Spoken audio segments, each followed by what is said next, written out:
শুভেচ্ছা দর্শক, এশিয়ান টেলিভিশনের লাইভে যুক্ত হয়েছে আমি ইরফান। এই মুহূর্তে আছি ঢাকা রিপোর্টার্স ইউনিটির প্রাঙ্গণে। দেখতে পাচ্ছেন এই মুহূর্তে এখানটি সাংবাদিকদের একেবারে জনসমাগম এখানে আজকে। আগামীকাল কিন্তু ঢাকা রিপোর্টার্স ইউনিটির নির্বাচন, সেই নির্বাচন ঘিরে প্রার্থীরা কিন্তু আজকে যে সাধারণ সভা, সে সাধারণ সভায় অংশগ্রহণ করেছে।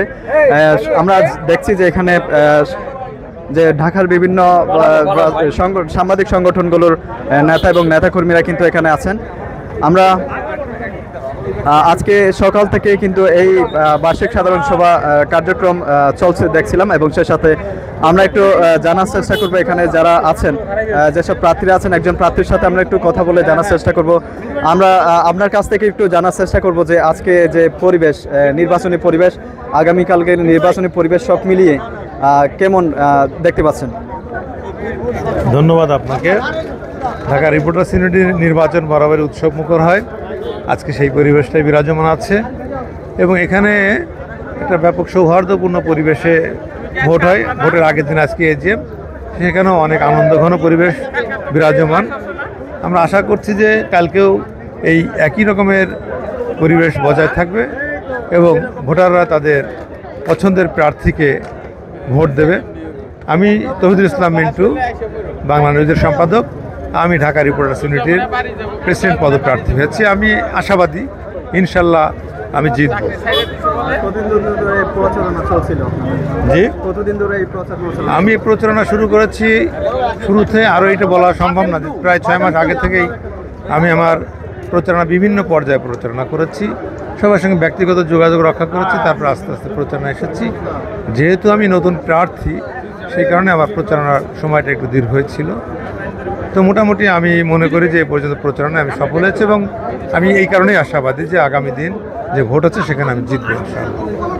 অসংখ্য ধন্যবাদ। আমরা কথা বলছিলাম রিপোর্টার্স ইউনিটির এই নির্বাচনে সভাপতি প্রার্থী, তিনি বাংলা নিউজ 24 সম্পাদক তৌহিদুল ইসলাম মিন্টু।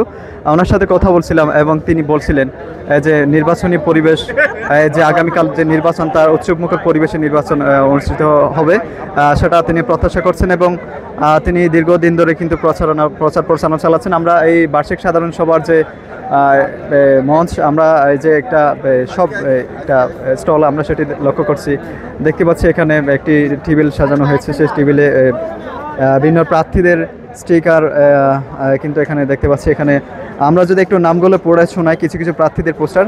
সাধারণ সম্পাদক পদে মাহমুদুল হাসান, যিনি সিনিয়র করেসপন্ডেন্ট এনটিভি।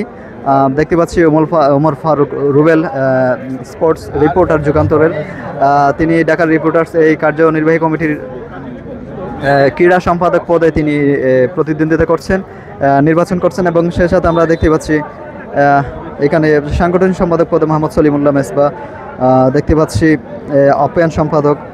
আরও দেখতে পাচ্ছি এখানে অসংখ্য যে সকল ঢাকা রিপোর্টার্স ইউনিটের যে সমস্ত পদ আছে, সেই সমস্ত পদগুলোতে বিভিন্ন পদপ্রার্থী যারা আছেন, সাংবাদিকরা, পেশাদার সাংবাদিকরা কিন্তু তারা সেই করছেন, পদে প্রার্থী হয়ে কিন্তু আগামীকাল নির্বাচনের প্রস্তুতি নিচ্ছেন। সেটি আমরা আজকে সকাল থেকে তাদের এই উৎসবমুখর আয়োজন দেখতে পাচ্ছি। এখানে খাওয়া দাওয়ার আয়োজন চলছে, ভেতরে স্টল সাজিয়ে আমরা সেটি লক্ষ্য করছি। যদিও সকাল থেকে বার্ষিক সাধারণ সভা অনুষ্ঠিত হয়েছিল, এখানে দেখতে পাচ্ছি সর্বস্তরের সাংবাদিকরা কিন্তু এখানে এসে আজকে একটা বিশেষ উৎসবমুখর একটা পরিবেশের সৃষ্টি করেছে, সেটি দেখতে পাচ্ছি।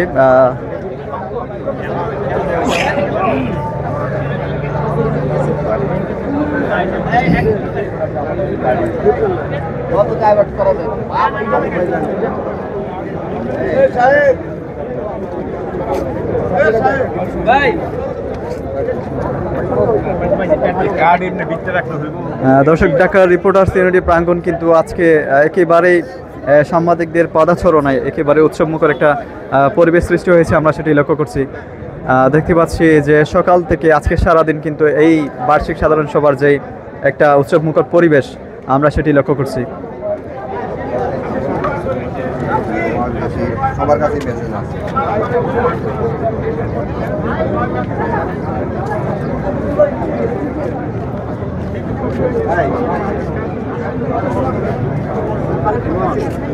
ভাই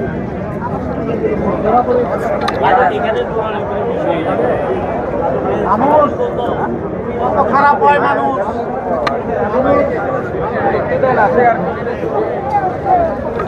লকটা খুলেন, ওটা আমি কিন্তু দেখি নাই। লকটা একটু খুলেন। দর্শক, বর্তমানে রয়েছে ঢাকা রিপোর্টার্স ইউনিটি প্রাঙ্গণে। এখানে ডিআরও 30তম বার্ষিক সাধারণ সভা এজিএম সলমান রয়েছে। আজ শনিবার সকালে অনুষ্ঠিত উদ্বোধন করা হয় সকাল 10:30টায়। এরপর সকাল 11টায় থেকে শুরু হয় কর্ম অধিবেশন।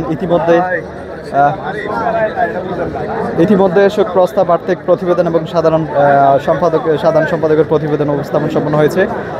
সদস্যদের সাধারণ সমালোচনার পর আর্থিক প্রতিবেদন এবং সাধারণ সম্পাদকের প্রতিবেদন গৃহীত হয়েছে এবং এরই মধ্যে গঠনতন্ত্র সংশোধন প্রস্তাব উত্থাপন করা হয়েছে। অনুষ্ঠানে সভাপতিত্ব করেছিলেন ডিআরও সভাপতি আবু সালেহ আকন। তিনি কিছুক্ষণ আগে তার বক্তব্য প্রদান করেছেন এবং এছাড়াও ঢাকা বিভিন্ন সাংবাদিক সংগঠনের নেতৃবৃন্দ উপস্থিত রয়েছেন, যা পুরো অনুষ্ঠানকে আরও প্রাণবন্ত করে তুলেছে। আমরা সেটি লক্ষ্য করছি। এই মুহূর্তে এজিএম এর কার্যক্রম চলমান। আমি আপনাদের সামনে এখনকার দৃশ্যটা দেখানোর চেষ্টা করছি, যে আজকে ঢাকা রিপোর্টার্স ইউনিটির প্রাঙ্গণে যে উৎসবমুখর পরিবেশ সেটি দেখানোর চেষ্টা করছি। দর্শক, দেখতে পাচ্ছেন এশিয়ান টেলিভিশনের লাইভে আমি সরাসরি দেখানোর চেষ্টা করছি আজকে ঢাকা রিপোর্টার্স ইউনিটির প্রাঙ্গণে যে উৎসবমুখর পরিবেশ সেটি আমি একজন প্রার্থীর সাথে কথা বলে জানানোর চেষ্টা করছি। আজকে উৎসবমুখর পরিবেশের চিত্রটি এবং আগামীকাল নির্বাচনী পরিবেশ কেমন সেটি চেষ্টা করেছি জানানোর। দেশের পরবর্তী লাইভে আবার যুক্ত হবো। সে পর্যন্ত সাথে থাকার জন্য সবাইকে অসংখ্য ধন্যবাদ।